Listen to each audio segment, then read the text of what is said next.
The court building in The Hague loomed with a solemn authority, its glass and stone exterior reflecting both history and expectation. On this morning, it was not just another chamber, where legal arguments would be weighed and judgments rendered. It was the stage for a confession unlike any the world had ever seen.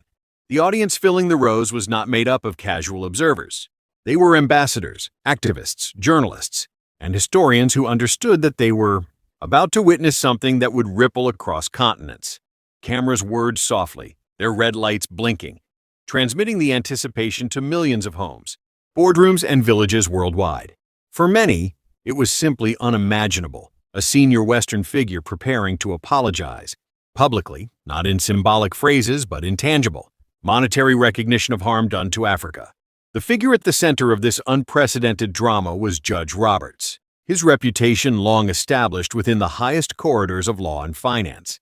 Until now, his voice had been associated with verdicts that often favored the powerful, decisions etched into history as the language of a system, weighted against the vulnerable. But today, there was a shift in his bearing, a gravity that made even seasoned correspondents lean forward.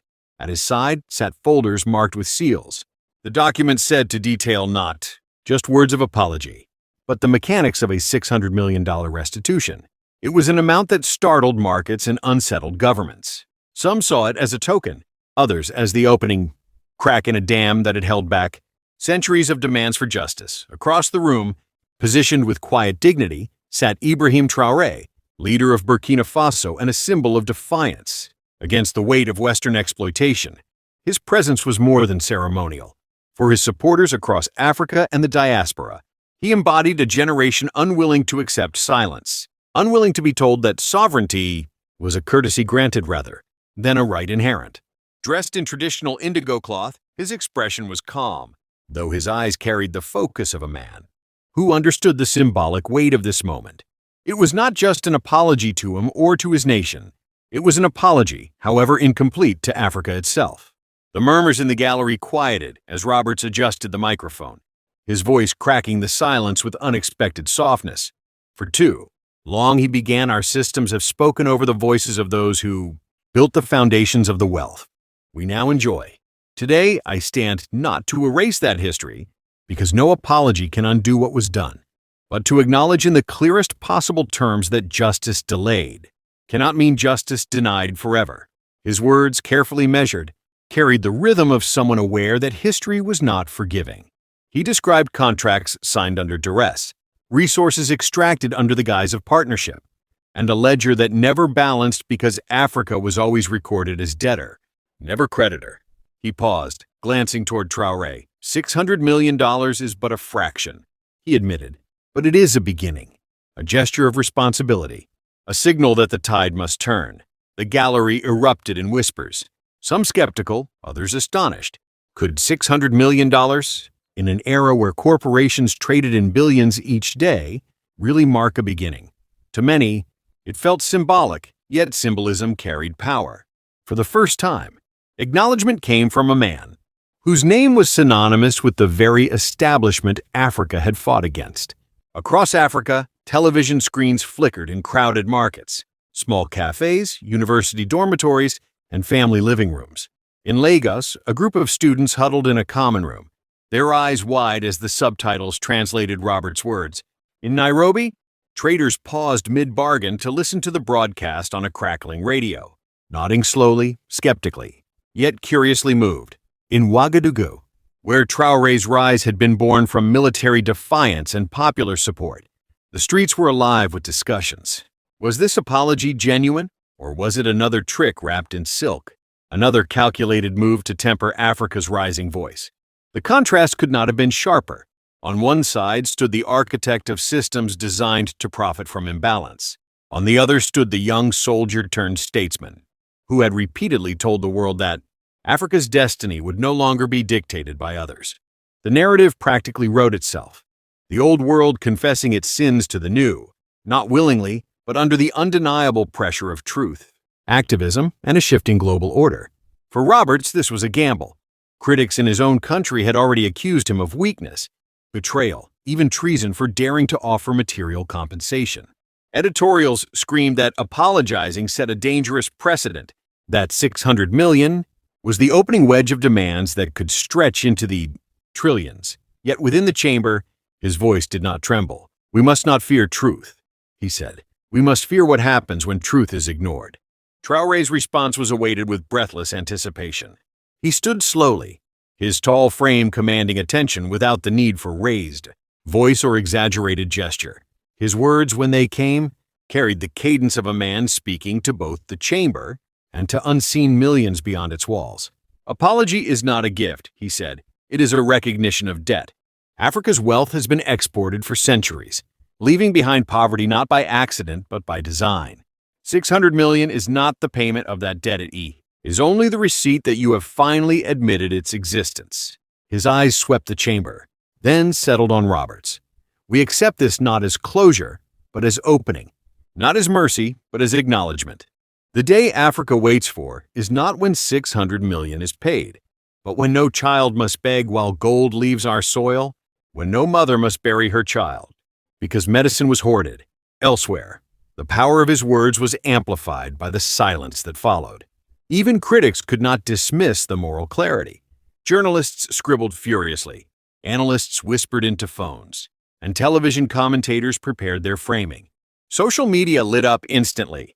Hashtags demanding full reparations trended globally, while memes juxtaposed Roberts' solemn face with images of African children carrying water jugs, asking if 600 million was truly enough.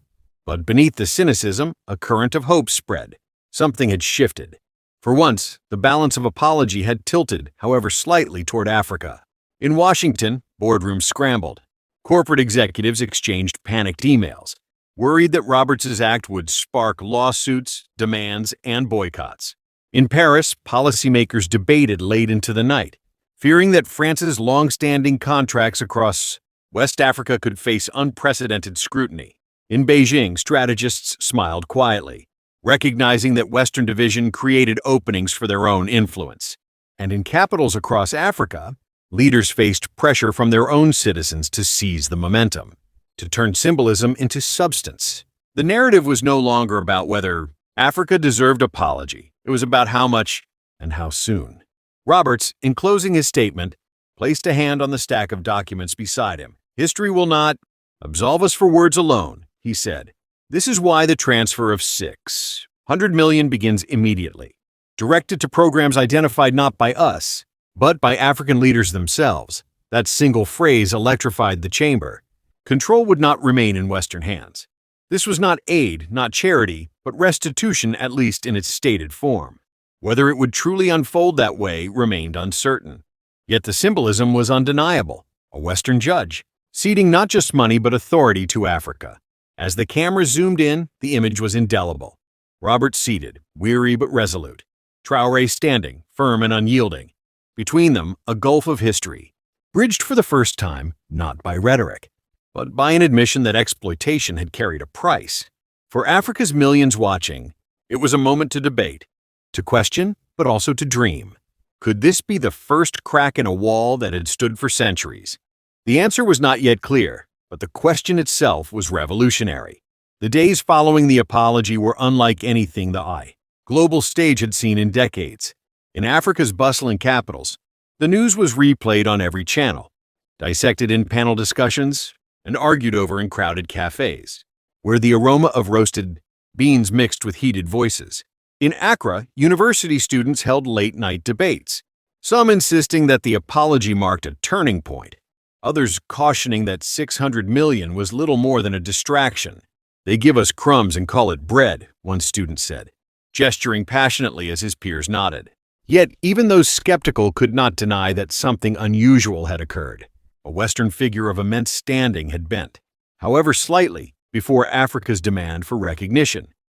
In Ouagadougou, Traoré's government faced a tidal wave of popular energy. The young leader, already seen as a symbol of defiance, now carried the added weight of expectation. His cabinet meetings were charged with urgency, ministers pushing for concrete plans to channel the restitution into visible change. Some argued for infrastructure, others for education, others for health. Traoré listened, patient but firm, reminding them that symbolism mattered just as much as material projects. "We cannot spend this as if it were aid," he said, his voice steady. "We must spend it as if it were proof. Proof that Africa's dignity cannot be denied." His words echoed across social media, translated into memes and slogans, rallying cries for youth movements from Dakar to Johannesburg. Meanwhile, in Western capitals, the apology had detonated like a silent bomb. In Washington, members of Congress grilled Roberts in emergency sessions, demanding to know under what authority he had acted. He defended himself with the calm detachment of a man who knew the world was already beyond their grasp. "Authority is not always written in law," he told them. "Sometimes it is written in conscience." His words infuriated some, inspired others, and unsettled many more. In London, newspapers warned of a tsunami of reparation claims. In Paris, officials whispered of contagion, fearing their long history in West Africa would now be weaponized against them. And in Brussels, European commissioners privately admitted that the gesture had pulled a thread they might never be able to stop unraveling. But the apology was not only about governments and institutions. It was about people, the ordinary men and women, who felt history stir inside their bones as they watched the broadcast. In Bamako, a grandmother who had lived through colonial rule clasped her granddaughter, his hand tightly as tears filled her eyes. "Do you see, child?" she whispered. "They finally speak the truth we have always known." In the diaspora, from Parisian suburbs to Chicago neighborhoods, Africans abroad felt an unexpected surge of pride, the kind that momentarily silenced decades of marginalization. On TikTok, young Africans remixed Roberts' apology with music, transforming his solemn words into viral beats that carried both irony and power. Hashtags like #NoAfricaAcknowledged trended globally, mixing satire with celebration, yet not everyone was convinced. Critics within Africa warned of manipulation, arguing that the apology was carefully timed to fracture Africa's growing unity. "This is not about justice," one Kenyan columnist wrote. "This is about buying silence, dividing our demands before they reach full force." The suspicion carried weight, especially given the billions still flowing daily from Africa's soil to Western banks and corporations. But Traoré, in speeches that followed, insisted otherwise. "Skepticism is necessary," he told his people, "but let us not mistake skepticism for paralysis. Every step we force them to take, no matter how small, is proof of our strength." The global media could not look away. CNN broadcast special panels, pitting African economists against Western analysts, debating whether 600 million was insult or breakthrough. Al Jazeera aired documentaries revisiting colonial contracts and mining scandals, giving historical context to Roberts' confession. African newspapers, once relegated to footnotes, now headlined the debate, their voices amplified in a way rarely seen before. The apology had become more than a financial figure. It was a lens through which the world was forced to confront history. In corporate boardrooms, panic was the dominant emotion. Mining executives in Canada held late-night calls, lawyers in New York drafted contingency strategies, and public relations teams scrambled to soften narratives. The fear was not the 600 million itself, but what it symbolized. If one apology could be made, others could be demanded. If restitution began, it might not stop. Shareholders asked uncomfortable questions. What happens if Africa unites and demands trillions? What happens if contracts are revoked, if resources are reclaimed? The questions had no easy answers, only the gnawing realization that centuries of imbalance could no longer be assumed as permanent. Through it all, Traoré maintained a tone of calm defiance. In his speeches, he reminded the world that Africa was not begging but demanding. He contrasted the 600 million with the trillions lost, making the figure look both generous and paltry at once. His rhetoric was sharp but not reckless, firm yet dignified. "Do not confuse gratitude with surrender," he declared at one rally. "We are not grateful for crumbs. We are determined for justice." The crowd erupted, their chants echoing through the streets, filmed on countless smartphones and broadcast across continents. The symbolism of Roberts' apology extended far beyond money. For many Africans, it was about memory. It forced the world to acknowledge that exploitation was not a rumor, not an exaggeration, but a documented reality. The contracts Traoré held aloft in Geneva months earlier, the evidence of theft and betrayal, now carried the stamp of Western confession. It was validation that their suffering had not been imagined. And that validation, more than the dollars, ignited the sense that justice was not a fantasy, but a fight that could be won. Still, danger lurked beneath the surface.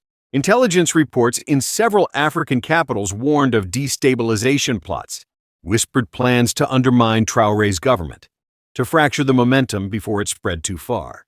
Some spoke of financial sabotage, others of covert political schemes. Traoré's advisors urged caution, reminding him that history was filled with leaders who had risen too quickly and been cut down just as fast. But Traoré, in private moments, told his confidants, "If they strike me down, it will not silence the truth. It will only prove it." His resolve, whispered in quiet chambers, was the same resolve that resonated in his public words. In the United States, Roberts became both pariah and prophet. Protesters gathered outside his residence, some carrying banners that accused him of betrayal, others holding signs of support. He appeared occasionally before cameras, his voice unwavering, repeating the same line: "Acknowledgement is not betrayal, it is justice." His transformation fascinated biographers, who began comparing him to figures who had broken ranks with power in previous eras. Yet to many in the establishment, he was dangerous precisely because his act could not be dismissed as the ramblings of an outsider. He had been one of them, and he had chosen to confess. The ripple effects spread further still. In Latin America, activists cited Roberts' apology as precedent for their own demands against historic exploitation. In Asia, commentators speculated whether the colonial wounds of the past might also find restitution in the future. The global South, long told to move on, now had a rallying cry. If Africa could force acknowledgement, why not others? And so the narrative evolved, no longer confined to a single courtroom or a single apology. It became a story of contrast, the arrogance of centuries, colliding with the humility of a single confession, the dismissive weight of empire meeting the unyielding dignity of resistance. The world, watching, could sense that history was not simply being remembered, but rewritten in real time. Weeks later, as the initial shock began to settle, the world found itself caught in a strange duality. One part skeptical, dismissing Roberts' apology as an isolated gesture, another part quietly realizing that the act could not be undone. It was there, in the record, a precedent that would be cited for years to come. In Africa, the conversations grew sharper, more focused. No longer was the question whether the West owed restitution. The question had become how much, and how soon. In Burkina Faso, the streets bore a new rhythm. Murals appeared overnight, painted by anonymous artists. Traoré depicted as a lion standing guard over a treasure chest labeled Africa's Wealth. Children imitated the speeches in schoolyards, their voices rising with a confidence their grandparents had never dared to express. Local radio hosts debated where the money should go first, callers arguing passionately about roads, hospitals, scholarships, and technology. The air was thick with possibility. The sense that the apology was not an ending but a doorway flung open. Meanwhile, the Western establishment scrambled to contain the damage. Leaked memos revealed strategies being drafted in Washington and Paris, new contracts designed to appear fairer, new diplomatic language promising.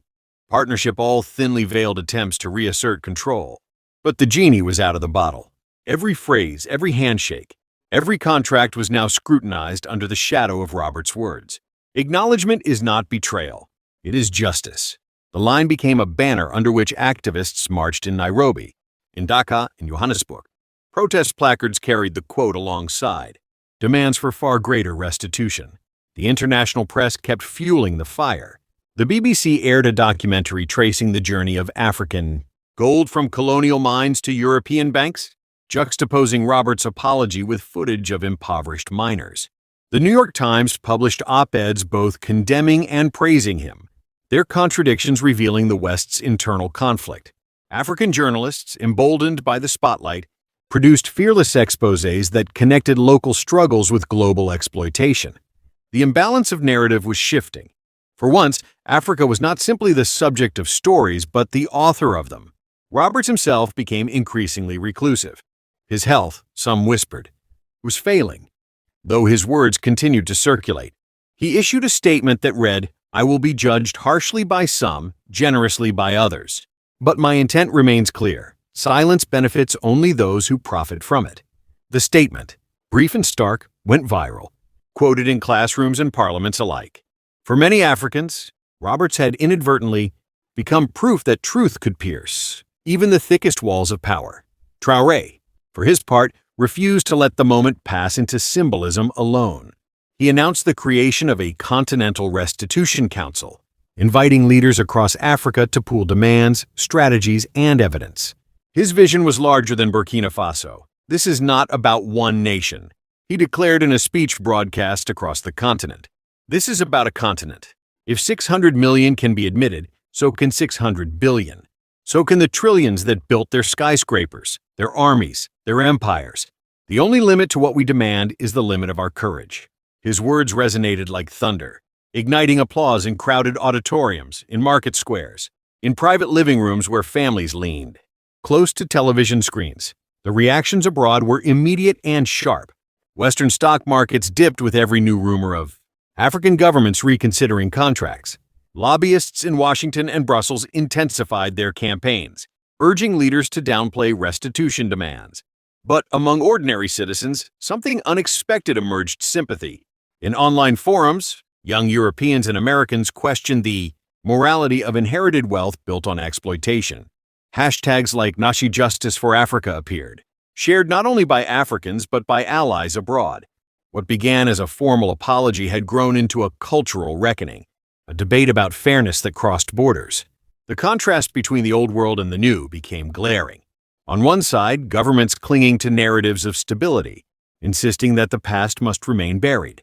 On the other, a continent unwilling to bury anything anymore, determined to exhume every contract, every theft, every promise broken before the ink dried. Roberts's apology had done what centuries of silence could not. It had cracked open the facade, revealing the machinery beneath. The climax came months later, when Traoré stood once more before the world, this time not in a courtroom but at a massive rally in Ouagadougou. Hundreds of thousands filled the streets, their chants rising like waves, flags fluttering in the hot wind. He raised his hand, the crowd falling into expectant silence. "We are no longer waiting for apologies," he said, his voice echoing across the sea of faces. "We are demanding justice." And justice is not 600 million. Justice is the return of dignity, the restoration of resources, the recognition that Africa's future will be built not by permission but by will. The crowd erupted, the sound carrying across airwaves, shaking capitals far beyond Burkina Faso. It was then that the full weight of Roberts' act became clear. He had not ended the story. He had opened it. By confessing, by apologizing, by offering a sum that was both vast and small, he had inadvertently given Africa the tool it needed: acknowledgement. And with acknowledgement came legitimacy. With legitimacy came power. With power came the unrelenting demand that history be rewritten not in footnotes but in headlines. As the sun set that evening over Ouagadougou, the city glowed with an energy felt across the continent. Roberts's apology had been historic, but what followed was greater still. A continent discovering that its voice could not be silenced, that its demands could not be ignored, that its future belonged not to those who once took, but to those who now claimed. And somewhere, in his quiet home far away, Judge Roberts surely knew that $600 million was never the final word. It was merely the first, and as history continues to unfold before our very eyes, the question is not just what leaders will do, but what we will do. If you believe Africa's story deserves to be told with truth, courage, and dignity, then don't let this moment pass in silence. Share this message, subscribe for more unfiltered stories, and add your voice in the comments below. Because the more we speak, the harder it becomes for the world to ignore. This is not just a video. It is part of a movement. And together, we are writing the next chapter.